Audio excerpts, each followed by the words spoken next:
오늘은 누가복음 23장 1절입니다.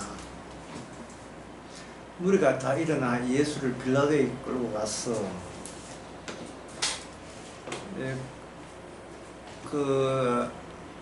빌라도 뒤에 누가 있냐면 가이사가 있어요.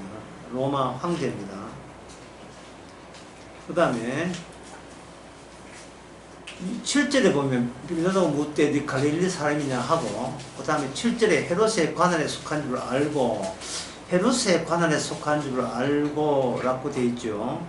빌라도가 총독은 총독인데 갈릴리 지방의 통치자는 아니에요. 로마에서 유다 나라를 분할해서 통치했습니다.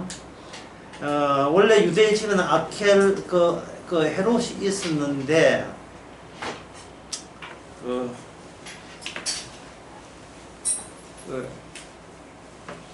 헤롯 아켈라오라는 사람이 있었는데, 그 사람이 정식으로 왕이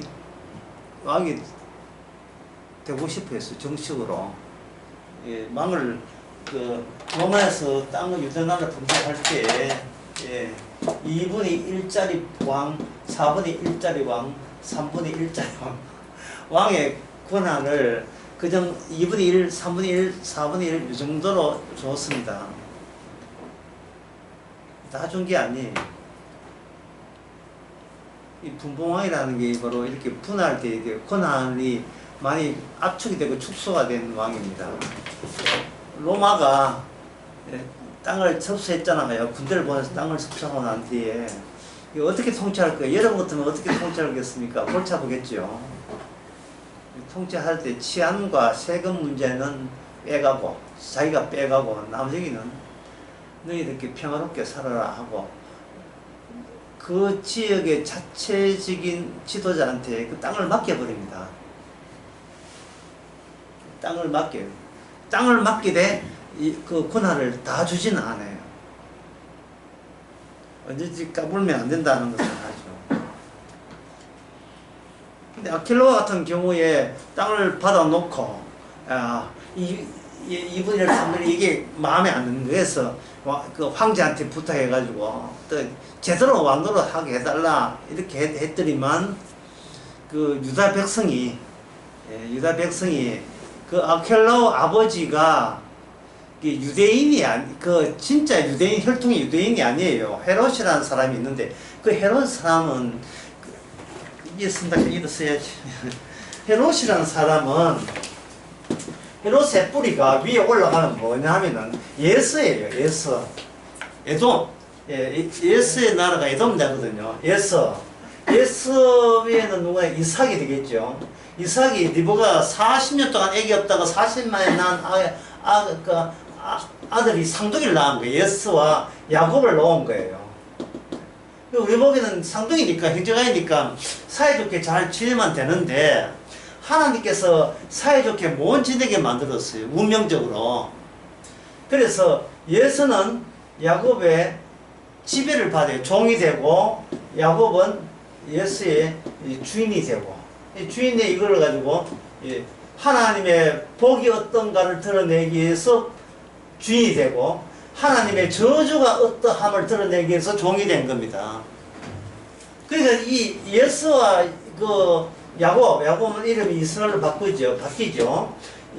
야곱이라는 나라, 예수가 나라를 만들면 에돔이라는 나라, 야곱의 나라 된 이스라엘, 두 이스라엘을 통해서 하나님께서는 뭘 이야기하냐 하면은 하나님이 준비한 복과 저주가 어떤 식으로 내용이 다른가를 보여주는 그러한 환경으로 사용한 거죠. 그냥 이 역사 자체를 하나님의 언약이 품고 있던 복과 저주가 어떤 내용으로 차이 나는가를 보여주는 겁니다. 어떻습니까? 이게 언약이 갖고 있는 이 복과 저주의 내용이 우리 인간들이 생각하는 복과 저주 내용과 아무 상관이 없어요. 이 교회가 주의해야 됩니다. 복 주세요 할 때 그 복을 하나님께서 생각한 적도 없고, 저 사람 저주 받게 하옵소서 한다고 그 저주가 언약적인 저주가 아니에요. 대구왕에서 초반에 제가 언급한 걸 다시 언급해 드리겠습니다. 어떤 사람들이 있을 때 결국 사람은 지옥 아니면 어디 가느냐면 천국 갑니다. 갈 때 사람들이 내가 나쁜 짓을 하면 지옥 간다고 생각하는데 그런 일은 없습니다. 나쁜 짓을 지옥 가고 반대로 착한 일을 하다가 천국 가는 그런 건 없어요. 그거는 인간들이 생각한 거예요. 인간들이 지옥과 천국은 일단은 어디를 경유했냐 하면 하나님의 언약을 경유해야 돼요. 언약에서 말하는 저주를 받고 지옥 가고 언약에서 말하는 복을 받고 천국 가는 겁니다. 그래 되면 인간이 자기 죽어서 갈 곳을 본인이 정하도록 용납하겠어요? 용납하지 않겠습니까? 용납하지 않습니다. 이 인간들, 인간 세계에 오고 지난날 앞으로 올 모든 인간의 주께서는 뭐냐? 언약으로 우산을 씌워버리죠. 랩을 씌운다. 우산, 언약, 랩. 언약으로 랩을 씌워버려요. 인간은 언약밖에 못 나갑니다. 그러면 인간이 그냥 지옥 못 가고 지옥 갈 만한 요소를 짊어지고 지옥 가야 돼요. 그래서 나쁜 짓 한다고 해서 그냥 지옥 가게 되면 지옥에서 안 받아줘요. 뭐 기쁜 소식인지 모르겠어요. 너 지옥 갈 건덕지가 없으니 안 받아. 지옥에는 지옥통 패스해야 돼. 지옥 갈 만한 사람만 지옥 가야 돼요. 언약적으로. 그게 뭐냐 하면은, 지옥 가는 건 뭐냐 하면은, 예수를 사랑하지 않을 때 지옥 가는 거예요. 그게 예수라는 요소가 여기서 언약에서 대기하고 기다리고 있다고요. 너 예수에 대해서 어떻게 생각하냐? 나는 예수를 모르겠고, 내 한평생 내가 이렇게 살았습니다. 그러면 이제 예수님을 모르겠다는 거예요.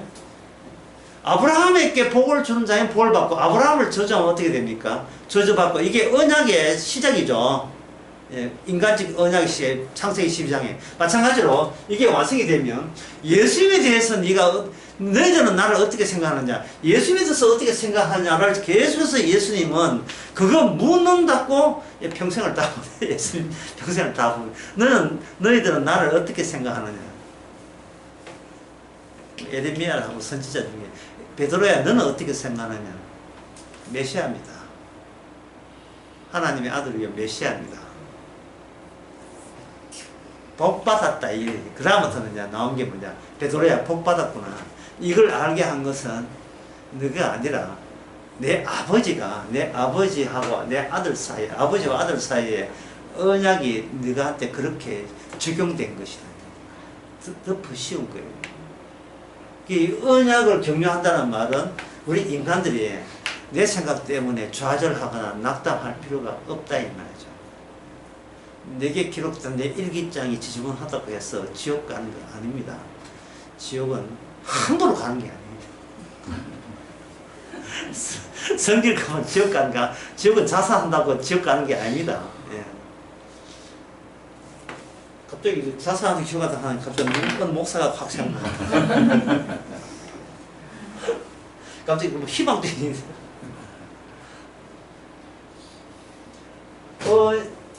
언약 안에 저주와 복, 지옥과 천국이 다 들어가 있는 거예요. 그래서 인간은 언약에 놀아나는 겁니다. 언약에는 그러한 모자이크를 장식하는 개별자들이에요. 개인들이에요. 얼룩들도 해요. 어떤 저주, 어떤 건 복. 하여튼 두 종류밖에 없습니다. 저주냐 복이냐 두 종류로 타일이 깔리는 이 땅에 깔리는데, 그걸 이제는 그걸 전체 인간에게 적용하기 전에 예서와 야곱 아들이니까 에돔과 이스라엘 사이에 그 밑에 모델적인 형식을 갖추은 겁니다. 그래서 이 에돔 나라는, 예, 일단은 그 이스라엘에게 이게 지배를 당해요. BC 124년경인가 하여튼 그쯤에 이스라엘 하스몬의 왕가에 의해서 에돔이 접수를 당하면서 그들은 형식적으로 유대교로 개종이 됩니다. 유대교로 개종돼요. 그러나 인종은 변함이 없고요. 종교만 바뀔 뿐이죠. 종교 바뀐 것은 아무 의미 없습니다. 인간 바뀌지 않는 이스라엘 같지도 않은 이스라엘이에요. 예. 이 에돔을 지배해서 유대교로 바뀐다고 해서 이게 사람 될 이유는 없죠. 사람 되지는 않습니다. 사람 될 필요 없죠. 그런데 이 이스라엘이 에돔을 일단 지배했으니까 주인 노릇하는 것처럼 보이죠. 근데 이 이스라엘이 누구한테 지느냐 하면 로마하고 해서 졌어요. 그러면 이 이스라엘 밑에 있던 이 에돔이라는 지배받던 나라는 누구한테 붙으면 이스라엘이 이기겠습니까? 로마한테 갖다 붙으면 힘이 세니까 로마한테 붙으면 오히려 이스라엘이 어떻게 돼요? 지배할 수 있겠죠. 이게 누구냐면 헤롯 안티파트라는 사람. 헤롯 대왕의 아버지. 헤롯 대왕의 아버지가 이걸 한 거예요. 헤롯 대왕. 그리고 그 밑에 아들이 이제 헤롯 대왕이라는 겁니다.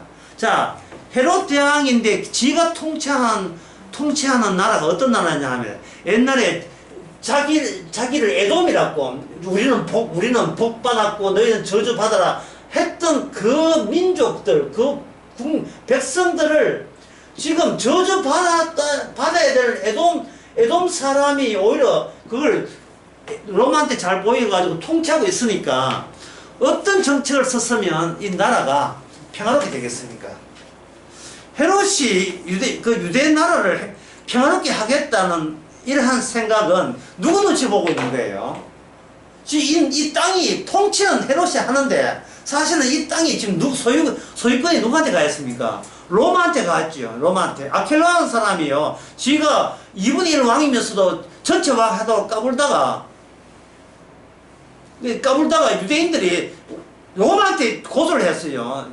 예, 우리 혈통이 헤롯 대왕의 아들이니까 헤롯 대왕의 아들이 우리 유대인 진짜 정통 아브라함 자손도 아닌 게 지금 뭐 유대교로 개종했다가 이제는 뭐 우리나라를 뭐 지도자로 하는데 절대로 왕 시켜주면 안 됩니다.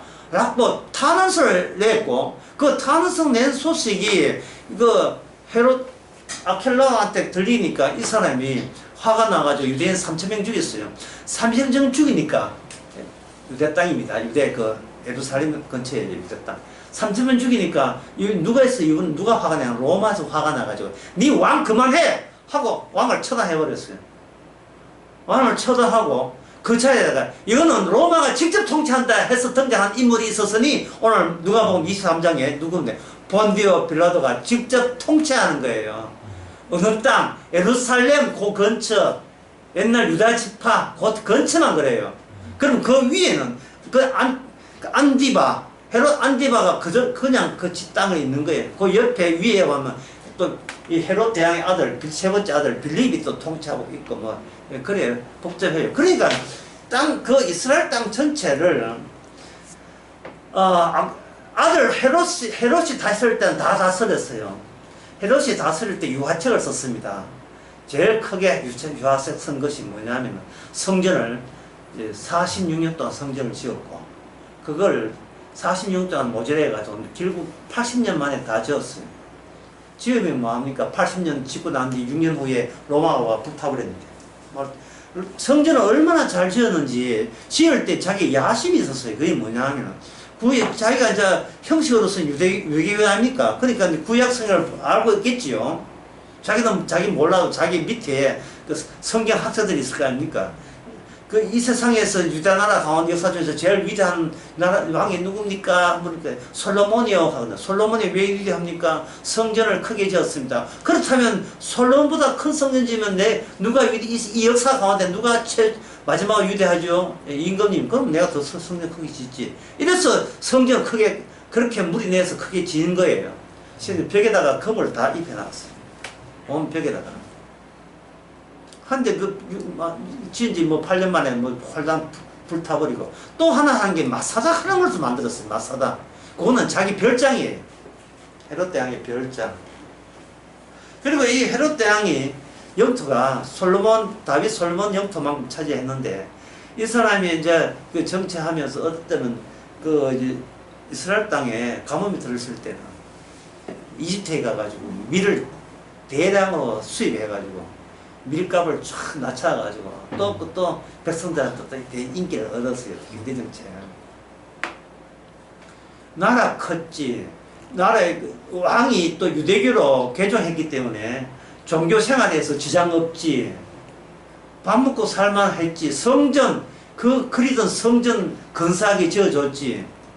뭐 유대 입장에서는 뭐 크게 불만한 게 없었지요. 근데 아들 대에 와가지고 이제 엉망이 된 거예요. 그 아들 대에 와서 태어나신 분이 누구냐? 예수님이십니다. 예수님이 태어났어요. 그런데 이 헤롯 대왕이 예수님 태어났을 때 자기가 족보가 정식 아브라함 혈통 아니죠. 에돔이잖아요. 에돔인데 동방박사가 와서 하는 말이, 동방박사 말을 잘못했는지 모르겠어요. 제대로 했겠죠. 유대인 족보의 왕이 태어났다는 거예요. 이거는 누구 보고 지금 창을 목에다 기는 것과 똑같은 거예요.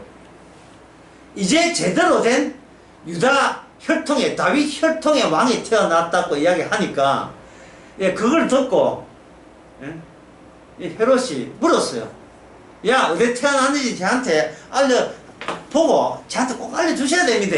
예, 저도 경비하려고 그렇게 했는데, 이 거짓말에 천사가 와서 동방박사를 아이고 새 길로 딴 길로 피하게 만들었어요. 그러니까 이 헤롯 입장에서는 자기의 권력에 지장이 오니까 대충, 예, 겐또 잡아 대충 베들레헴에 넉넉 잡아 다 죽이면 그 하나 예수님 아기 예수 걸리게 죽겠지, 메시아 죽겠지 해서 죽인 겁니다. 그런데 그것도 누가 알고 있었어요? 하나님이 알고 계셨어요. 그래서 아기 예수 중심으로 아기 예수 가족이 하나님 어디로 빼돌리냐 하면 어디로 빼돌리냐? 애굽으로, 이집트로 빼돌렸죠. 지금도 이집트에 가면 그 교회가 있답니다. 예수님 빼돌려서 예배 아기 예수가 있던 그 교회가 지금 관광객들은 지금도 많이 모아오고 있어요.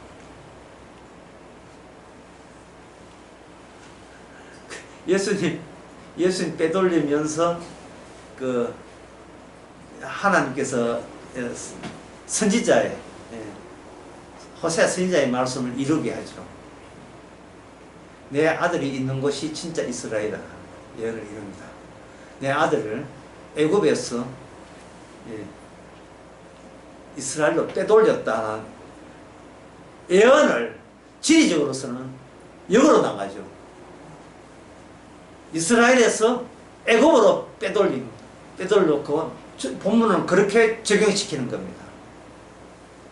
이것은 무엇을 예언하느냐, 예고하느냐 하면 아기 예수님이 하나님의 율법대로 앞으로 이 이스라엘 땅을 활동하면서 모든 성경 해석은 전부 다 예수님 중심으로 뒤집기를 해야 돼요. 뒤집기를. 이 뒤집기 한다는 말은 무슨 뜻이냐 하면은, 이제부터 본격적으로 강의하셔야 되는데, 뒤집기를 한다는 말은 인간들이 세상을, 환경을 파악할 때 본인이 굳이 뒤집기를 할 필요가 있을까요? 없을까요? 본인이 뒤집어야 이 현실 세계가 납득이 되는 겁니까? 예? 그런 거 아니죠. 뒤집기하고 상관없지요. 그 인간 뒤집을 줄도 모르고, 뒤집어야 될 이유도 모르고. 자, 이 그림을 다시 한번 보겠습니다. 인간이 나름대로 이렇게 살아가는데, 예, 전부 다 어디를 향하냐 하면은 천국 가기를 희망해요. 천국 가기를. 그러니까 인간과 천국에 계신다는 하나님 사이에 여기 어떤 관계가 중간 관계가 있어요, 없어요? 없어요. 중간 관계가 없다고요. 그냥 성의껏 하게 되면 하나님하고 좋은 관계 맺으면 인간들은 천국 가는 겁니다. 그러면 나를 천국 보낼 때 이 하나님의 성품은 어떠한 성품이 돼요? 고약한 성품, 나쁜 성품 이러면 안 되겠지요. 우리가 어떤 죄를 저도 용서해주고 인자하시고 자비롭고 그리고 우리 인간을 만들었으니까 만들 때는 어떻게 만든다? 사랑으로 사랑의 하나님으로 만든다고 된 거죠. 여기에 뭐 지가 뒤집을 하던 이유가 없죠. 사랑의 하나님에 대해서 내가 성의껏 최선을 다하여 경배하고 하는 뜻대로 바르게 살겠다고 놨으면 되겠죠. 이게 뭐냐면 여기 바리새인과 여기 무리가 일어나서 예수를 빌라도에 끌고 갔죠. 무리에 해당되는 사람들, 그리고 무리를 지배하는 지도자들, 바리새인, 사두개인, 서기관들, 장로들, 이 사람들 무리를 선동해가지고 예수님을 누구한테 끌고 갑니까? 빌라도에게 끌고 가죠.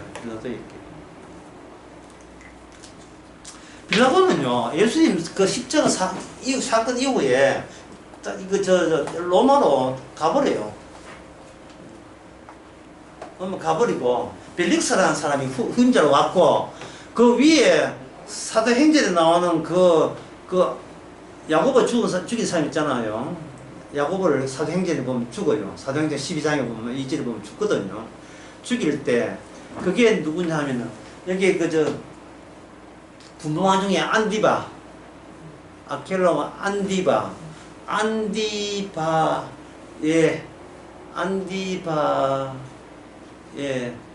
있고 또 빌립이 있고 하는데 아까 그 그림 보셨죠? 아래쪽에는 아켈라, 저 위쪽에는 갈릴리에는 안디바, 헤롯 안디바스 누가 보면 3장에 나오는. 그 다음에 그 위에 가면 빌립, 가이사라 빌립복한 그 이름을 지은 거예요. 빌립. 이렇게 세 아들이 각자 관할해서 통치했는데 그들이 나중에 얼마 통치를 못하고 아들이 통치하는데 아그리빠 게 통치하는 그 사람이 그 야고보를 사도행전 야고보를 죽여요. 그리고 그 아들 또 아그리빠 2세가 사도 바울을 신문해요.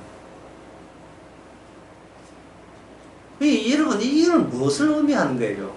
지금은 그 유대인들은 예수님을 살해했잖아요. 십자가 못 박았죠. 십자가 못 박았다는 거.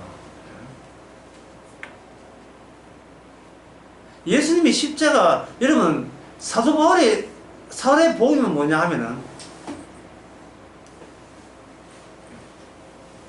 죽은 예수님이에요. 사도 바울의 복음이. 그게 십자가예요. 사도 바울의 복음이. 죽은 예수님이라고요. 안 죽은 예수님이 아니고 살아있을 때 그 근사한 말씀하신 예수님이 아니고 죽은 예수님이고 부활한 예수님이거든요. 그러면 예수님 쪽에서는 죽었다가 부활했잖아요. 그러면 죽었다가 부활했다, 단절됐다가 다시 아버지에서 살아난 그 요소가 사도 바울의 복음이 되는 겁니다. 왜? 난 어리석은 십자가 왜 다른 능력이 없기 때문에 십자가 사건이 복음이 되거든요. 그러면 오늘날 성도라는 것은 어떤 요소가 있어야 돼요? 그냥 구경만 하는 겁니까? 아, 예수님이 죽었다 부활했대, 그냥 박수 쳐주자, 이러고 끝날 문제예요. 예수님이 죽었다가 살아났다는 그 사건이 누구한테 와야 돼요? 우리한테 오지 아니에요. 우리는 계속 잘못된 있지도 않은 다른 예수를 믿어요. 지금 다른 예수를 믿고 있다고요. 예수님은 세상을 거꾸로 보셨는데 우리는 거꾸로 볼 생각을 못하고 있습니다. 그저 사랑의 하나님 시킨 대로 하면 되는데 그 중에서 예수 믿으라 할게 예수 믿어주지 뭐 이런 식이에요. 내가 이렇게 내가 뒤집어지는 것을 우리는 상상도 못하는 겁니다. 예서와 야곱 관계에 있어서 이게 설명한다는 것이 굉장히 어려운 이유가 이게 트릭이 한 번 있는 게 한 번 있고 두 번 있기 때문에 그런 거예요. 이것은 우리가 해석을 잘못해서가 아니라 하나님께서 우리가 어떻게 해석해야 될 것까지 친절하게 하나님께서 그렇게 트릭을 집어넣은 거예요. 왜냐하면 먼저 남자가 장자고 나중 남자가 나중대자거든요. 근데 그렇게 태어나게 해놓고 상둥이를 해놓고 먼저 남자는 예서 나중대자는 야곱이라 해놓고 그 다음에 본격적으로 슬슬 주께서 요리한다 하십니다. 장갑 끼고 나중된 자가 먼저 되는 거예요. 큰 자가 어린 자를 섬기는 겁니다. 큰 자가 어린 자를 섬길 때에 여기서 두 개의 트럭이 속임수가 등장하는 이유는 예스가 알았던 오해, 팥죽 받아 먹는다고 장자가 바뀔 리가 있나? 아이고 바보 같은 이 동생 이거 절대 없어. 이미 한 번 나오면 끝났어. 팥죽 준다고 네가 형제가 당연히 그런 게 없어 라는 것이 예수의 잘못이라면, 야곱은 뭐냐 하면은 하나님의 말씀대로 내가 큰 자가 된다는 게 이게 야곱의 또 이게 잘못이었어요.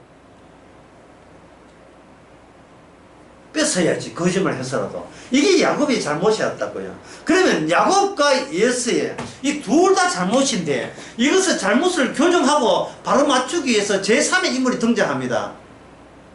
그게 누구냐? 예수와 그리고 야곱 사이에 둘 다 오해하고 있는 하나님의 계시에 대해서 이것은 바르게 가르치는 정도가 실제로 보여주기 위해서 등장한 인물이 누구냐 하면 이스라엘. 바로 약북가에 밤에 찾아왔던 하나님. 야곱은 없어지고 이스라엘 속에 포함이 되어야 돼요. 그럴 때 이스라엘 되시는 하나님은 인간에게 졌기 때문에 인간에게 이기고 그래서 예수님이 오신 것은 인간에게 사람의 종이 되어서 맥없이 당했기 때문에 인간은 예수님을 위하여 심판받고 종이 되는 거죠. 예수님이 심판주가 되고 종이 되는 거예요. 지금 우리가 23장에서 보고 있는 것은 그 중에 한 작업을 보고 있는 거예요. 주께서 거꾸로 뒤집기 할 때 뭘 이용하는가? 여러분 다 수전들이 있으니까 어렵게 가겠습니다. 어렵게 가라. 쉽게 가는 맞아요.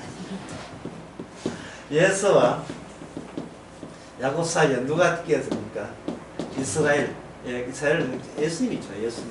요한복음 1장에서 인자 위에 오르락내리락 했으니까 예수님입니다. 천사가 인자 위에 오르락내리락. 진짜 예수님이죠. 나다나엘은 이 예수님께 속해서 간사한 것이 없는 자로 네가 참 이스라엘로 포함이 되어버린 겁니다. 요거는 인간 입장에서 볼 때 하나님은 이거 끼어들었다는 거예요. 근데 요 구성을 여기 하나의 구성이라고 보면 구성이란 표현으로 봐야 돼요. 왜냐하면 구성이라는 표현은 주로 어디에 하냐면 홍서평에 많이 나오잖아요. 스킨 하나 더 드립니다. 이렇게 구성을 해놓고 이 구성에서 이번에는 예수님이 먼저 와버려요. 예수님이 먼저 와버리면 여기서 예수가 누구고 야곱이 누구냐 하는 것은 예수님의 자체적인 뒤집기를 이해하는 쪽이 야곱이 되고 그걸 이해 못한 쪽이 예수가 되게 하는 겁니다. 예수님이 먼저 왔어. 이게 저주거든요. 저주 받을 자. 지금 제가 헤롯이라고 말씀드렸죠. 헤롯. 에돔 핏줄이 아브라함 자손이 아니에요. 오히려 이스라엘로부터 저주 받아야 될 에돔이 현재 유대인의 통치자, 지도자로 되어 있다고요. 이스라엘 역사의 구성에서 이거는 이스라엘 아브라함 자손이라고 얘기했던 사람한테는 당황스러운 겁니다. 그래서 이 시 두고 보자, 널 두고 보자는 식이에요. 언젠가 메시아가 오게 되면 로마나 네 에돔, 너 헤롯 너가 죽었어 이 되는 거예요. 그래서 그 유대인들이 유대 지도자들이 힘이 없으니까 누굴 의지해야 돼요? 본디오 빌라도를 의지해야 되는 거예요.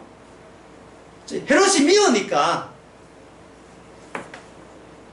12절 봅시다. 23절 12절. 헤롯과 빌라도가 전에는 원수였으나 당에는 서로 친구가 되었다. 이래 되죠. 서로 견제 관계였어. 헤롯은 에돔 족속이고 빌라도는 유대 나라가 안정적인 치안이 안정적이를 바라는 거고 그 유대인들의 자치권을 어느 정도 옹호하는 겁니다.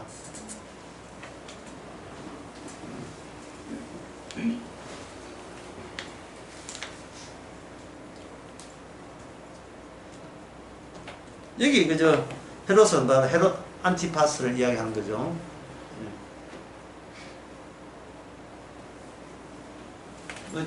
그 가운데 뭐 여러 가지 그저 뭐 정치는 있지만 그냥 쉽게 가겠습니다. 그냥 쉽게 무슨 이야기냐 하면은 예수님이 스스로 자기가 뒤집기를 하는 게 하나님이면서도 사람의 종으로 오시 뒤집기를 했다 이 말이죠. 인간들은 유대인들은 왜 굳이 하나님이 그렇게까지 할 이유가 없다는 거예요. 지난 며칠 전에 낯설고 제목이 뭐였던가요? 하나님의 부정성. 하나님이 인간과 좋게 알아듣게 서로 아는 이야기 하면 안 돼요? 왜 스스로 자체적으로 부정성을 만들어서 부정성을 심어버리는 겁니까? 왜 그런 거예요?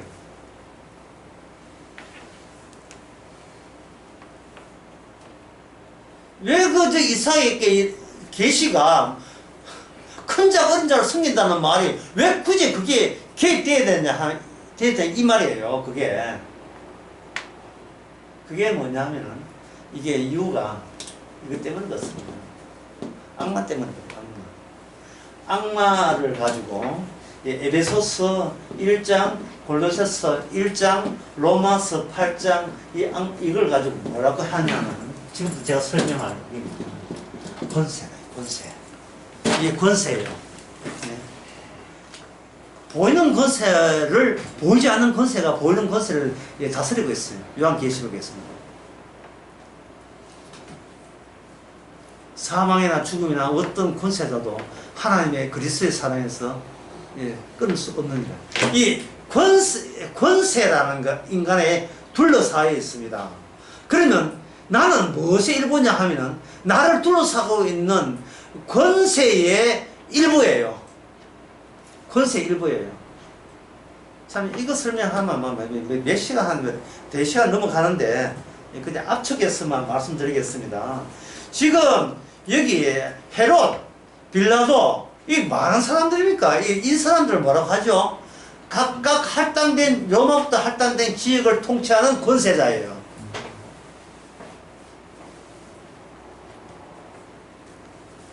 8절에 봅시다. 헤롯이 7절에 헤롯의 관할에 속한 줄 알고 헤롯께 보내니 때에 헤롯이 예루살렘에 있더라. 원래 왜냐하면은 왜 예수님은 유대에서 있는데 왜 이게 갈릴리 왕한테 하느냐? 6절에 보세요. 빌라도가 듣고 하는데 저가 갈릴리 사람이냐?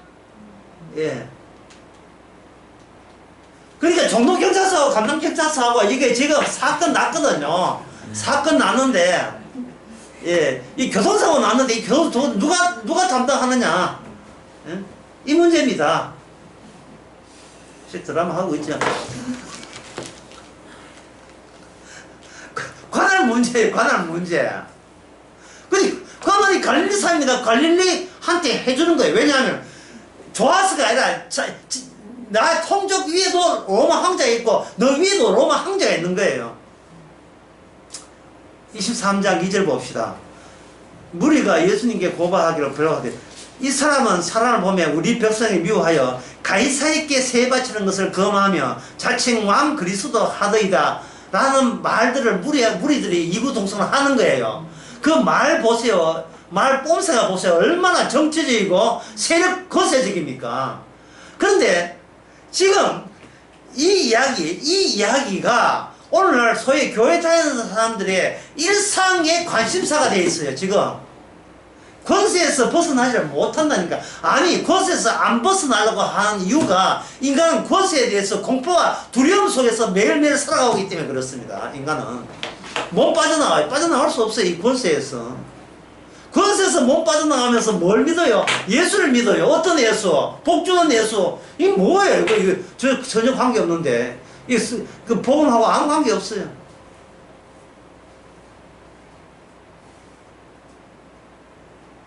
유대인의 지도자들이 바리새인과 사두개 서기가 앉으시죠.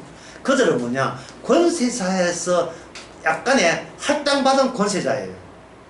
권세가 국가 권세가 큰 권세지만 작게는 뭐냐? 집안의 가장, 남편, 아버지가 권세자입니다.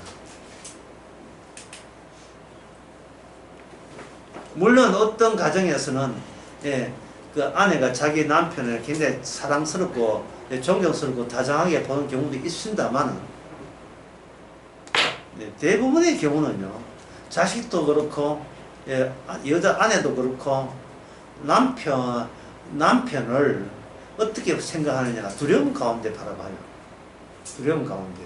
이게 왜 그러냐 하면은 남편이 못났고 변변치 못해도 세상에 나가서 저 사람은 우리의 남편이라 할 때는 일단은 높여주고 보자는 거예요. 남편을 높여주게 되면 누가 높아진다? 아, 참 훌륭한 아내네. 남편을 저렇게 높이다니 훌륭한 아내네 할 때 그 순간 우리는 세상이 우리한테 요구하는 권세 시스템에 대해서 우리가 칭찬받을 가능성이 높아지게 됩니다. 칭찬받을 가능성이. 남편이 이뻐서가 아니라 사람들 앞에서 남편을 높여줌으로써 정숙한 아내라는 티를 내는 겁니다. 그러니까 남편은 뭣도 모르고 밖에 나가 한 방 먹은 거죠. 이 여자가 왜 이렇게 갑자기 나를 이렇게 좋게 대하지? 좋아서 좋게 대하겠어요. 다른 사람, 이 가정이라는 거. 가정이 아무리 여자가 돈 벌고 세도 가정은 대표자는 누구이어야 한다는 것이 보편적 상식입니다. 남자가 죽으면 몰라도 살아있는 한 남자의 가장이어야 되고 남자의 남편이어야 되고 자식들에게 아무리 부모 말 안 들어도 대외적으로서는 아버지를 아버지라고 인정을 줘야 자기의 뿌리가 안정적이잖아요. 누구지? 아들로서. 따라서 이것이 즐겁다 안 그러면 두려움 가운데 이루어진다. 무섭고 두려움 가운데 이루어진다. 불안정하니까. 불안정해. 그래서 바라기는 뭐냐? 우리의 가장 대신 이 남편이 좀 이렇게 우리 보기에 믿음직스럽게 좀 든든했으면 좋겠다. 뭐 재산을 뭐 많이 가진다고 욕심 부르는 건 아니지만 적어도 4조 2천억 정도는 가져서 어디 1조 2천 정도는 언제 줄 수 있는 그 정도가 만약 우리 아버지가 내 남편이라면 본인이 얼마나 기가 살겠습니까? 그래서 제가 한 말은 권세는 도리비 거꾸로 쓰는 게 없어요. 권세는 권세에 따르는 것 뿐이에요. 권세에 고개 숙이고 순종하기만 하면 되는 겁니다. 순종하기만. 내가 뒤집어지게 하옵소서라는 기도를 안 해요. 실망스러운 내 남편이 이제는 사람답게 예수를 잘 믿고 가정을 좀 돌보는 남편 되기를 바랍니다 라고 기도는 하죠. 이 거꾸로 뒤집는 걸 싫어하는 거예요. 하나님께서 우리에게 복을 주시고 하나님께 우리에게 사랑을 주시옵소서. 결국 무슨 말입니까? 현재 있는 권세 속에서 내가 안정감을 얻게 하옵소서라는 안정감을 이 권세의 품 안에서 힘들지 않고 정서 흔들리지 않고 이 권세 밑에서 평안을 누리게 하옵소서라는 기도예요. 그 기도가 그게 복 달라는 거고 하나님이 우리를 사랑해 달라는 겁니다. 그냥 뒤집어야 돼 이거 아니에요.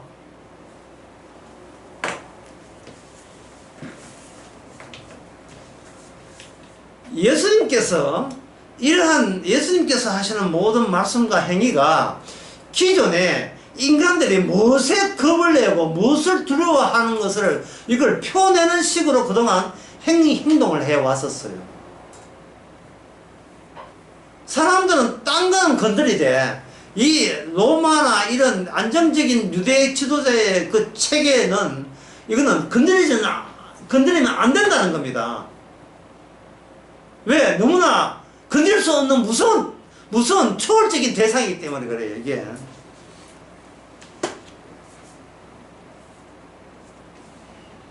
이것은 하나님이 손대야 되지, 우리가, 이것을 어떻게 할 수가 없다는 거예요. 왜? 권세가 힘이 없으니까요. 힘이 없으면 더 큰 힘에 주눅들 수밖에 없지요. 그 이유가 뭐냐 물으시면, 우리 자신도 그 권세에 충실한 하수인으로 평생을 살아오고 있기 때문에 그렇습니다.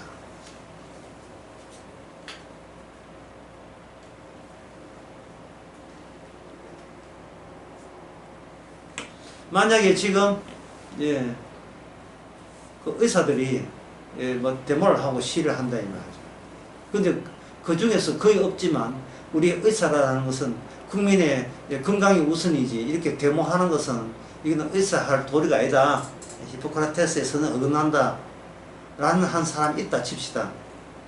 그 사람을 대한의사협회 회장으로 만들어주면 어떻게 되겠습니까? 어떻게 되겠어요?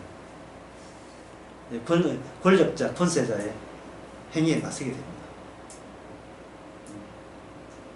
왜냐하면 우리 자신에 대해서, 내가 나에 대해서 이미 그럴싸한 권세자이기를 소망하고 욕망하고 살아오기 때문에 나를 버리기가 싫은 거예요.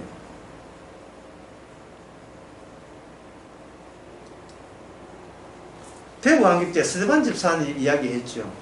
그 스데반 집사 이야기 중에서 하나의 그 중요한 것을 다시 끄집어 이야기하면, 스데반 집사는 죽을 때 예수님이 이제 하늘 우편에서 일하신다 한 게 아니고 평소에 살아있을 때부터, 죽을 때만 한 게 살아있을 때부터 그 마음가짐으로 꾸준히 살아왔어요. 언제 죽더라도 스데반 집사를 칼로 단면을 내면 그 단면 속에 인자가 일하신다, 하나님 우편에서 일하신다가 연속되는 거예요. 죽을 때 요거 멋지는 요거 해야지 그럼 천국 가겠지, 이런 꼼수가 없어요. 그냥 살아있는 자체가 예수님의 작품이 되는 겁니다. 그러면 여기서 우리가 물을 수 있는 것은, 스데반 집사는 누구의 권세 밑에 있습니까? 바로 예수님의 권세 밑에 있지요. 그게 자유잖아요. 이 세상이 사람들을 무서워하는 권세를 벗어난 채 이 세상에 있는 겁니다. 그러니까 다른 사람 보기에 스데반 집사가 뭐냐면 예수님을 꼭 빼닮았어요. 완전히 거꾸로 사는 거예요. 뒤집어서 사는 거예요. 뒤집어서.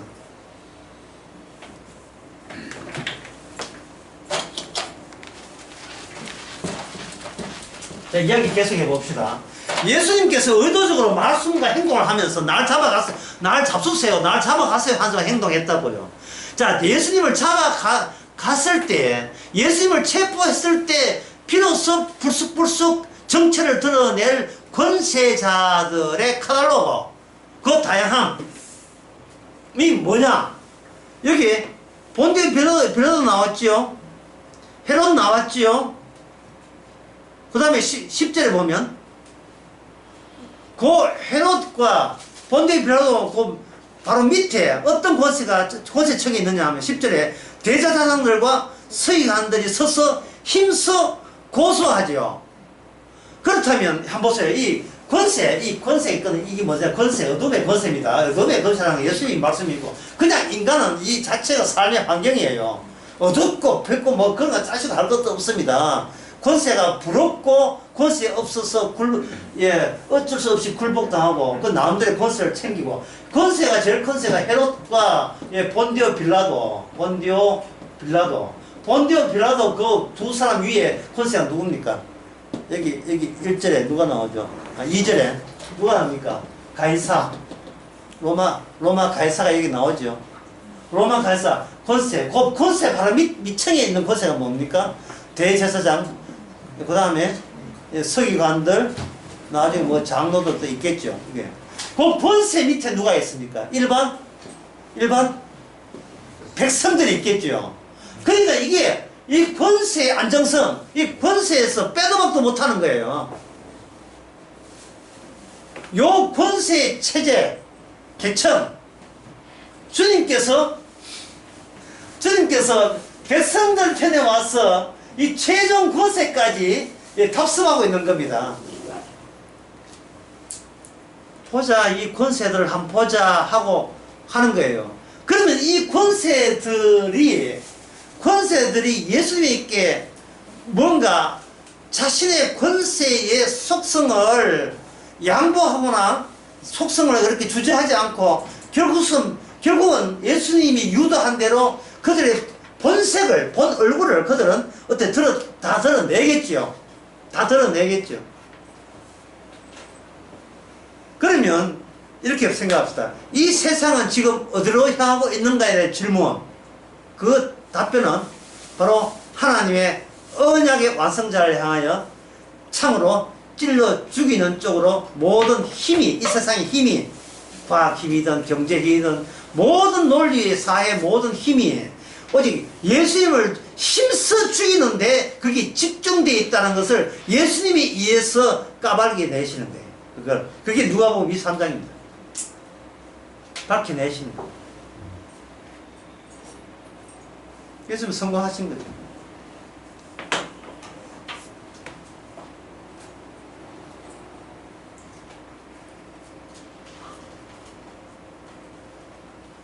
따라서 나중에 성령이 성도한테 오잖아요. 성령이 와버릴 때 지금 요 구조, 예수님을 힘써 죽이는 이 현실의 권세의 구조를 성령을 통해서 그냥 온팍 성도 안으로 다 들어오죠.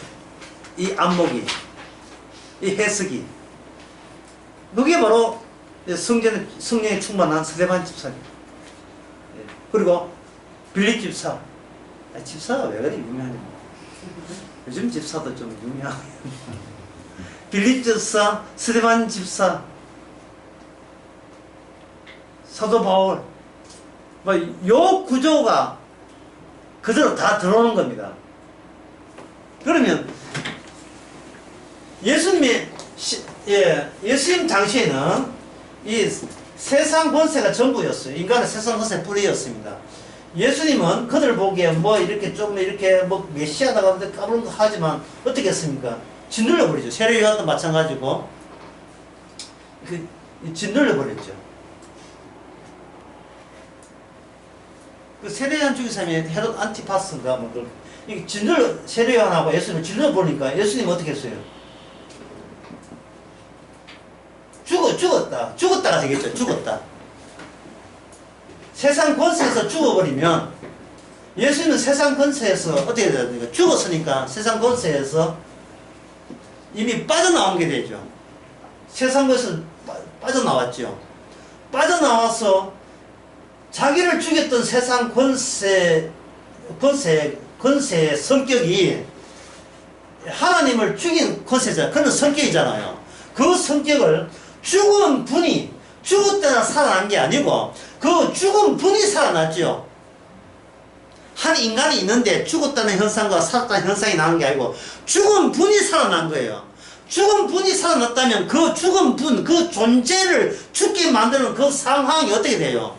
그 상황이 예수님 이 세상 바깥으로 어떻게 돼요? 완전히 이걸 둘러싸서 포위하게 되는 겁니다.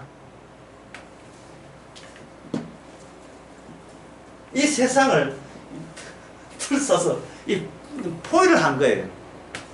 예수님은 야곱이고 이 세상 자체는 뭡니까? 예수가 되죠. 이게 뭐대로? 언약대로 된 거예요. 하나님의 언약대로. 예수님이 자기 신분 세탁 뭐 비슷하게 하나님께서도 죄인으로 오셔가지고 결국 밝혀낸 것은 뭐냐 하면은 언약대로 된 거예요. 이 세상 모든 것은 저주에 있고 오직 예수님만 복의 사람이 됐다라고 이렇게 밝혀진 겁니다. 싶으십시다.